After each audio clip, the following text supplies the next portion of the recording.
to make, what did they say? It says 3-ingredient brown sugar cookies. And I made these before, just not with this recipe. I made brown sugar cookies. I also made regular sugar cookies. And I'm going to try to make these because this is scratch.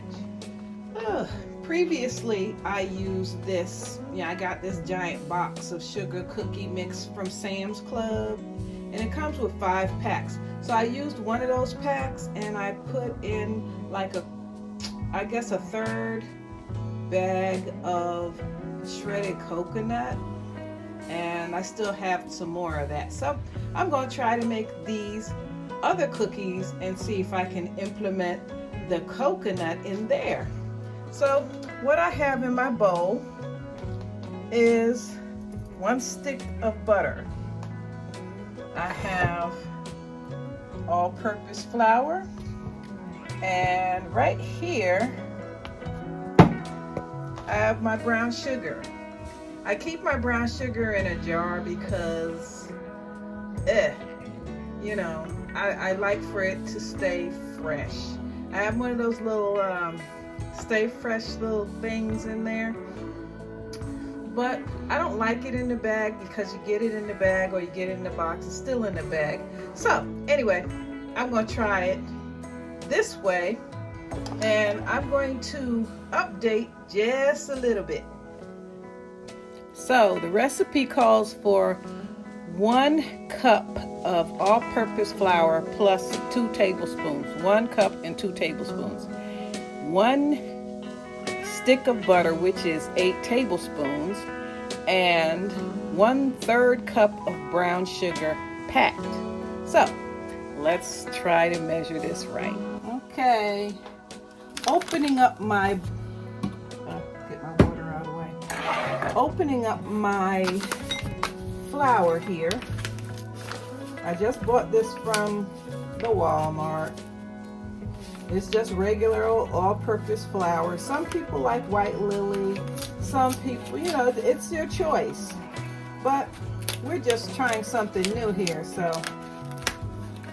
I don't use much flour, but most of the time I use like self-rising flour, but I'm gonna try it with this, okay? Here's my cup. Let's see if I can get this in here right.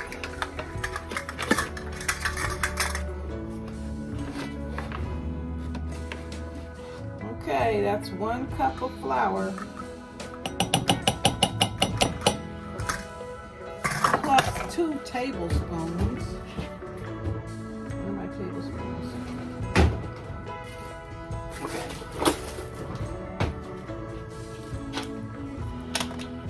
Tablespoon.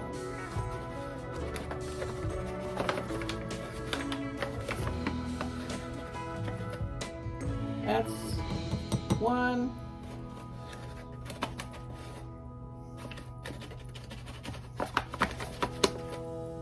2. Okay. Put the flour away. I'm gonna probably end up putting it in one of these jars or whatever, because I don't like stuff just sitting around.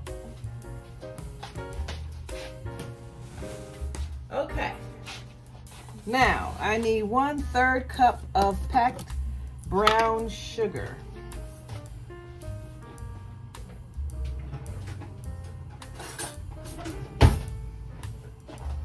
Okay, 1/3 cup.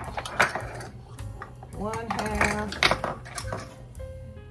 1/3. I think I might add a little extra because, we have a sweet tooth here.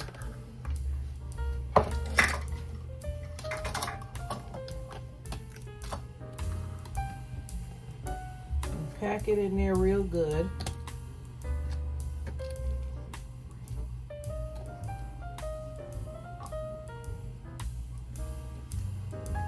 Okay, there you go with the 1/3.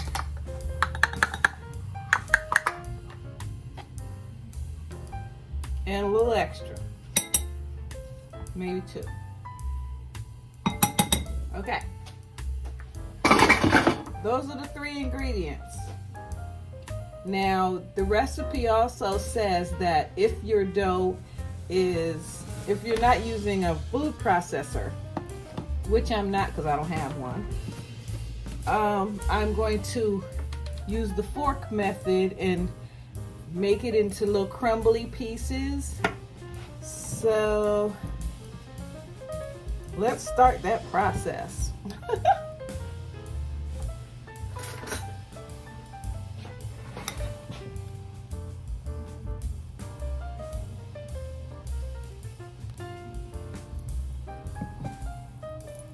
It's gonna take a while, so I'll come back. All I'm doing is smushing it all together so that everything is incorporated together. And I'll come back when I have my pieces all crumbly. Okay guys, what I have here is all crumbly. It's all crumbly. It's just sugar, the brown sugar, the flour, and the butter. And it's all crumbly. Took me about 3 to 5 minutes to using a fork just to mush it down. Oops, sorry. And get it to that consistency. So you don't necessarily have to have a food processor. You know, I don't have one, but you know, maybe one day I'll get one. Maybe one day I'll get one of those fancy mixers too. Okay, so we have that remaining bag of coconut. It's probably a little dry. The mixture's probably a little dry, but you know, this has been in the freezer, so ooh. So I'm just gonna dump the whole thing in there. And it says on the recipe that if your mixture, your batter is too dry, you can either add like teaspoons of egg whites or water. And I'll probably add water because egg whites, nah, that ain't my thing. It's probably going to be a little bit too gooey. So, yeah. This is how it's looking so far. Let's add in a tablespoon of water.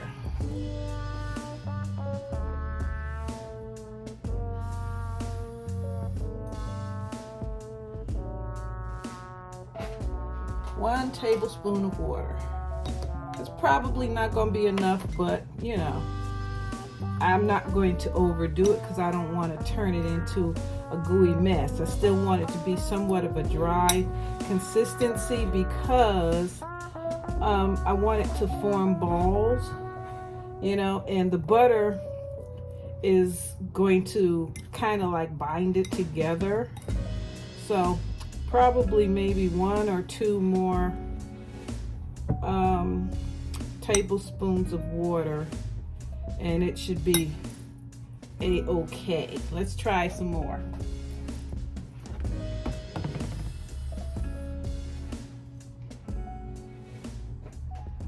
That's just 2 tablespoons of water.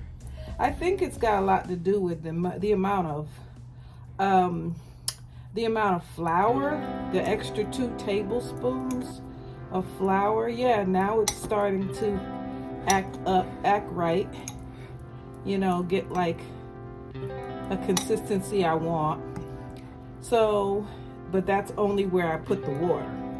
So I'll probably end up having to put maybe another one. How many people know that cooking is science?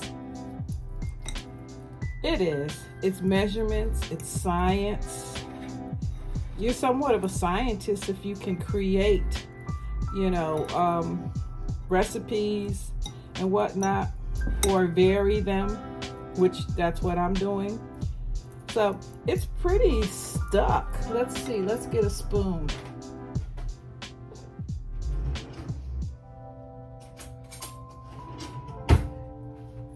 What I want to take is just a regular tablespoon and take some and see whether or not it makes a ball. And it does. There's a ball. Okay, what I'm going to do now is just make balls and put them on a parchment lined cookie sheet. These are the parchment papers that I use. I get the roll too, but for the most part, for something like this, if I'm just making cookies or whatever, or I'm heating up some leftover pizza or whatnot, it saves from having to, having to go in there and pull out the roll and undo it. And the way it is, it's pretty good size. And it's non-stick. And it's compostable. So I'm just gonna get a cookie sheet now. Here we go. And it saves you on cleanup too. So I just put the parchment paper on the cookie sheet. And there's my ball that I previously made. And just put it right there. That's all I want to do. Just keep making. I'll make about 4 or 5, and then I'll show you what my pan looks like, because I don't have, some people don't like their cookies touching. I don't have a problem with it, because that makes me know that they're homemade. You got a flat edge. You got a flat edge because of the fact that your dough was touching. They're not going to spread that much, I don't think, because it's only one stick of butter. I could see if it was, a bunch of sticks, a stick and a half or whatever, but it's not. It's only one. So I'm going to keep going here, and when I get my pan pulled up and finished, I'll come back. Quick note, when you're using like a dry batter, you kind of want to have your hands wet, because it helps them not to stick so bad to your, the batter to stick to your hand. So if you're doing that and you're using it, just wet your hands like every 4 or 5,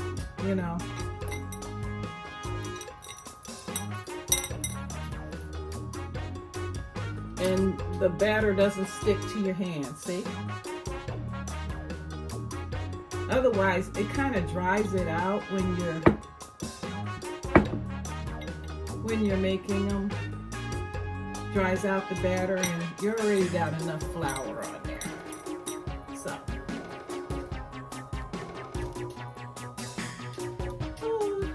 keep going. I'm gonna fill up this pan and see how far I get.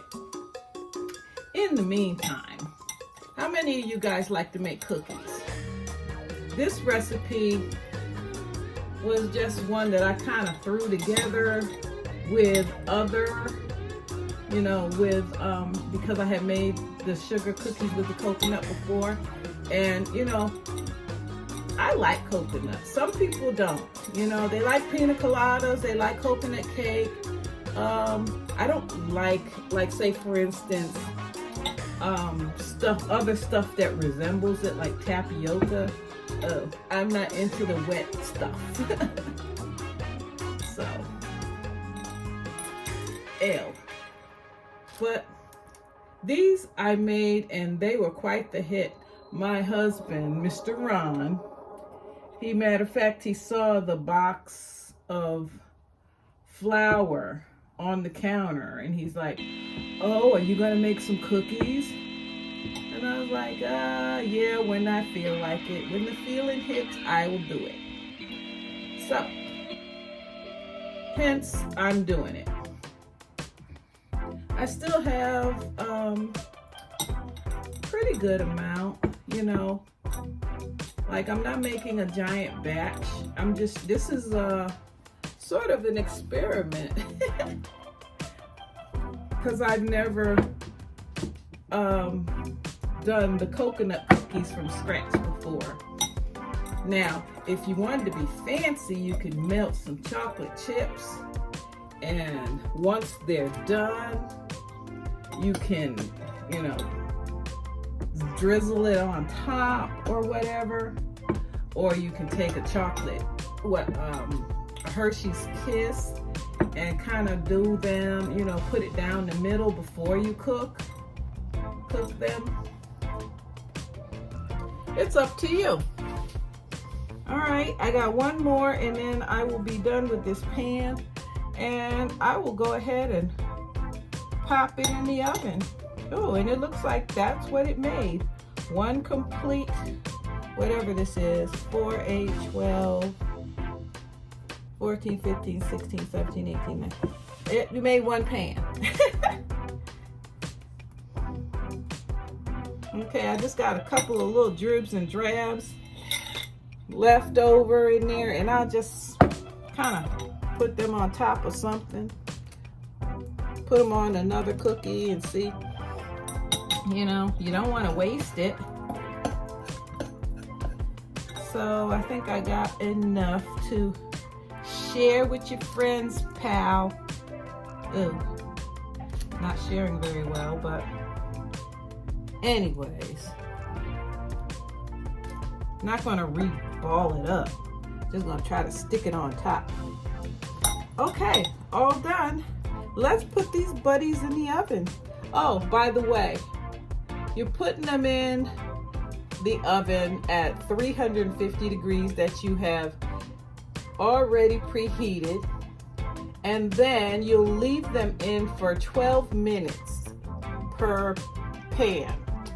And I would check them to make sure that they are okie doke. If they look brown around the edges, then they're fine. Okay, here we go. It's been 12 minutes, and this is what we got. Some of them look a little toasty, some of them don't. I think I'll give it a couple more minutes. Okay, couple minutes later, and ooh, nice and golden brown. Oh, fogging up my glasses. Ooh, they look almost shortbready, but that's how they look. All right, looking good, looking good. Hopefully they taste good. Well, another experiment down. I'll wait for Mr. Neil to come home and give it a try. Okay, Ronald, what do you think? Well, babe, this last batch you made, which came from this box, correct? Yeah. The consistency. No, that's the homemade, that's the box. Okay. I enjoyed this one better, the homemade. Not the homemade, but the box, because it was more chewy and the consistency was very moist. And this one here, no offense to you, babe, the taste is good, but when I bit into it, it was a little dry, and it just crumbled in my mouth. Okay, so you like all the ingredients that Betty Crocker put in there rather than the 4 ingredients I put in there. Right, it was missing something. Okay, let me see the box so I can tell them what's in it. Okay. Okay. Okay, here's the box. And it has a whole lot of stuff. It has enriched flour, wheat flour, niacin, iron, thiamine, mono something trait, riboflavin, folic acid, sugar, palm oil, cornstarch, baking soda, and salt. Mine only had coconut, flour, and brown sugar. So, anywho, he likes the ingredients more, so what do you say to that, sir? Sorry, babe. Okay, whatever. I'll try a different recipe and see what happens. Okay, thank you. Okay.